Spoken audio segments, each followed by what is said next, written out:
In 2013, China launched its Belt and Road Initiative to aid the construction of infrastructure across 100 countries to facilitate trade and investment between those countries and China. On the surface, it seems like a brilliant move. A developed country such as China lending its resources and money to a less developed country to aid growth and development doesn't seem that suspicious. Many developed countries are actually already doing this, so why should China not join them? Well, fast forward over 7 years later, and the African countries who got tangled in this initiative are grappling with the dire economic consequences of getting involved in China's loan schemes. Over the years, it has become evident that China's initiative has done more harm than good to the countries involved. Many have called China's actions as an economical enslavement and a debt trap waiting to bite into the ankle of all involved. In today's video, I will be sharing with you China's move to enslave Africa through debt, why they are doing so, and the effects it will have on our world in the future. In 2019, China's share of debt owed by developing countries to lenders rose to 63%, which is 18% more than it was in 2015, which is a drastic increase in a short period of time. And it's not just because China was feeling generous. When the World Bank began to look into these debt issues, they called for debt relief and reduction strategies, as the poorer countries were struggling to repay these debts. However, China was not interested in the World Bank's intervention, refusing to waive the debts granted by the Chinese central bank and other core financial institutions. A deep dive into China's reluctance showed that these loans had extremely high interest rates, shady insurance policies in cases where the countries were unable to repay, and transparency issues concerning loans' terms and conditions. The over $140 billion lent by China to African countries has Angola at the apex of it, with Angola borrowing over $43 billion from China. What makes borrowing from China a tricky venture to be involved in is the fact that China lends through a variety of organizations, from its development banks to independent lenders and other bodies. This makes information about who owes who what much more complicated for outsiders to figure out. In 2020, the African country Nigeria was shaken by claims and rumors that the West African country would lose its sovereignty to China if it was unable to clear its debts. This smoke was not without fire, as it was discovered that in one of the loan agreements there was a sovereign guarantee clause that was not understood, hence the rumors. Although China has denied such claims, the case of Zambia is enough to keep the country uneasy. Zambia is another country who has fallen into China's debt trap. Out of China's debt profile in Africa, Zambia owes over $7 billion. In 2018, when the country's repayment date had passed expiry with no means to pay it back, Zambia was at risk of losing its state electricity arm, ZESCO, to the Chinese government. Although the state government supposedly still owns ZESCO, it has been revealed that 70% of the stake in ZESCO is owed by Chinese powers, which are Sino Hydro, who holds 50%, and the China Africa Development Fund holding 20%. Not only that, research into the activities of the Chinese in Zambia has revealed that many more arms have been infiltrated, such as Zambia's national broadcast channel, which was taken over by the Chinese. Several hotels, roads, and even factories are all owned and operated by the Chinese, with Zambian workers being overworked and underpaid, as many of these institutions are flouting recommendations of the International Labour Organization. Another East African country, Djibouti, is also caught up in China's economical enslavement.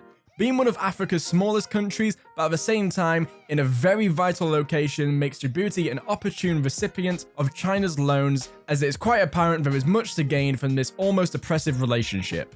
Through the Belt and Road Initiative, Djibouti has received loans from China, but has also accepted conditions for payments that are much more drastic than any other country.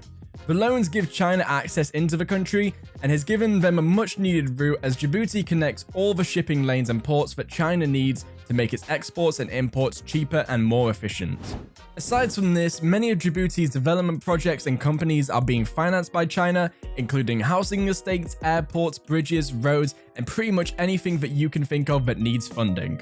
All of these things are now also being run by the Chinese because the country cannot afford to pay off its loans, as they are over 70% of Djibouti's GDP. It's safe to say that Djibouti is firmly in China's grip with no escape in sight. However, things seem to be worse in Madagascar's case, with over 90% of their economy being taken over by their Chinese-funded enterprises. With research from the International Forum for Rights and Security reporting that Madagascar's natural resources are being exploited heavily by the Chinese, such as the rosewood trees which Madagascar is known for. The country has become the third largest Chinese populated country in Africa, and that is telling of how much the Chinese have overtaken a small African country. Other countries caught in China's debt trap include Kenya, who stands at risk of losing its biggest shipping port, the port of Mombasa, to the Chinese authorities, just like Sri Lanka did. The Democratic Republic of Congo and many other nations have also fallen into this trap. Now that a pattern has been established about the countries that China loans to, what are the consequences looking like for them? And what is the international community saying or doing about this? Well, first things first is the World Bank and IMF cannot force China into cancelling these loans, as debt relief is only granted on funds lent by the World Bank organization itself. This leaves the ball fully in China's court. The World Bank can only advise on such issues. Meanwhile, many countries have had nothing to say about China's debt trap, as the US is the only country to be openly vocal about it. The US has claimed many times that China's willingness to lend and serve as a backing for expensive infrastructure projects is a ploy to trap Africa in debt.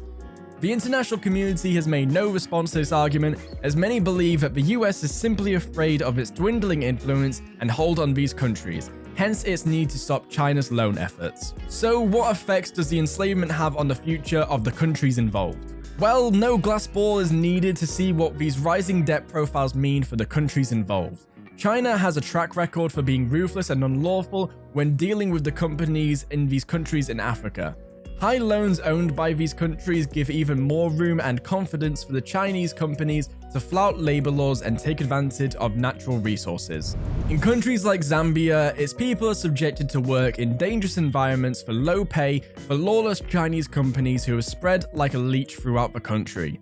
In Nigeria, natural resources are dwindling as the rise of illegal mining operations carried out by these Chinese companies, who are not prosecuted or dealt with because Nigeria's hands are tied in matters pertaining China and its activities within the country.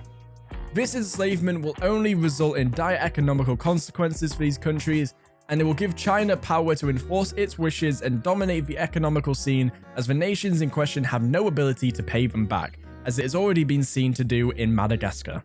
This dominance will keep these countries in an even stronger chokehold, because if most assets are owned by the Chinese, little or no profits go back to the nation. So how exactly will these loans ever be paid off alongside their astronomical interest rates? China's pattern of lending to poor countries with no clear repayment path is not a coincidence. It's truly a new form of warfare, where China can essentially just buy a country under the ploy of help and aid, whilst the victims are none the wiser to the dire consequences of their actions. Leaving us with one question: can anyone actually argue with China in terms of their debt entrapment if the countries in question agreed to the terms in the first place? Hopefully you've enjoyed this video. If you have, check out our many other videos about China's economy. It's truly fascinating. Also, comment down below what you think about this issue. It is definitely a controversial one, and I'd love to hear your thoughts. Anyway, until next time, I will see you later.